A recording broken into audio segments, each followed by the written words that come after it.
Daily blog. Good evening. তো দেখতে পাচ্ছ আমি শাড়িটার পরে সেজে গুজে রেডি হয়ে গেছি। তো আমরা যাবো এখন অন্নপ্রাশন বাড়িতে। তো ভিডিওটা স্কিপ না করে পুরোটা দেখতে থাকো, নিশ্চয়ই ভালো লাগবে। তো বন্ধুরা, যাওয়ার আগে তোমাদের গিফটটা দেখিয়ে দিচ্ছি। তো এই সোনা আংটিটা পুচকু সোনাকে গিফটে দেব।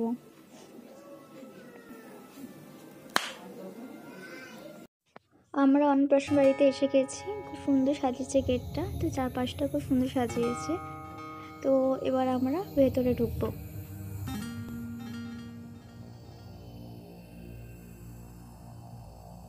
তো আমরা ভেতরে ঢুকে গেছি। ভেতরটা খুব ভালো সাজিয়েছে দেখছি। আর পুচকু মনে হয় পিসির কোলে বসে আছে। ও পিসির কোলেই বসে আছে পুচকু। মাও খুব সুন্দর সেজেছে। আর পুচকু আমাদের তাকিয়ে আছে কটকট করে।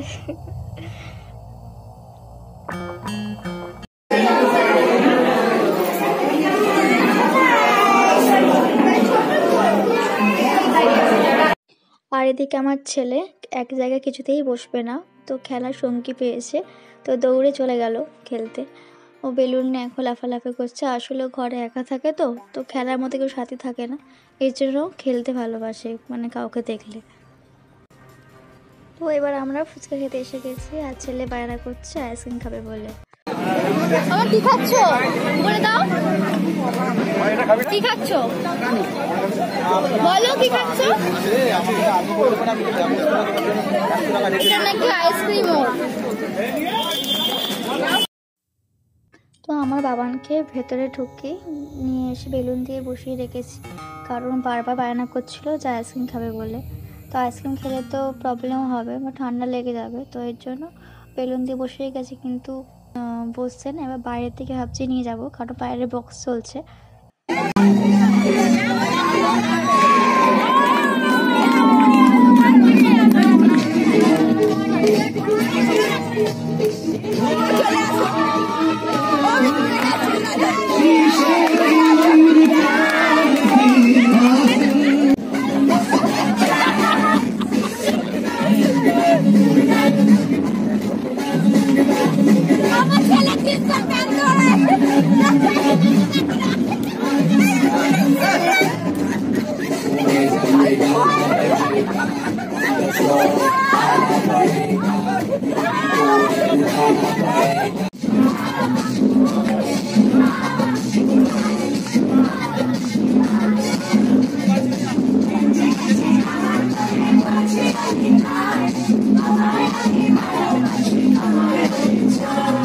অনেক রাত হয়ে যাচ্ছে বলে আমরা খেতে এসে গেলাম। এই হচ্ছে খাবারের মেনু। তো আমরা এখন খেতে উঠে বসে আছি, অনেক ফাঁকা ফাঁকা হয়ে গেছে ভিলা। তো আমরা এবার বাড়িতে যাব। তো ফ্রেন্ড, এখন আমরা বাড়ি এসে গেছি। এখন বাজে রাত 12টা। তো অনেকক্ষণ ছিলাম ওখানে, তো সামনেই ছিল, এর জন্য অনেকক্ষণ ছিলাম। তো পরে দেখা হবে। তোমরা সব ভালো থেকো, টাটা, গুড নাইট। পড়ে যাও, টাটা, গুড নাইট বলো। পরে দেখা হবে।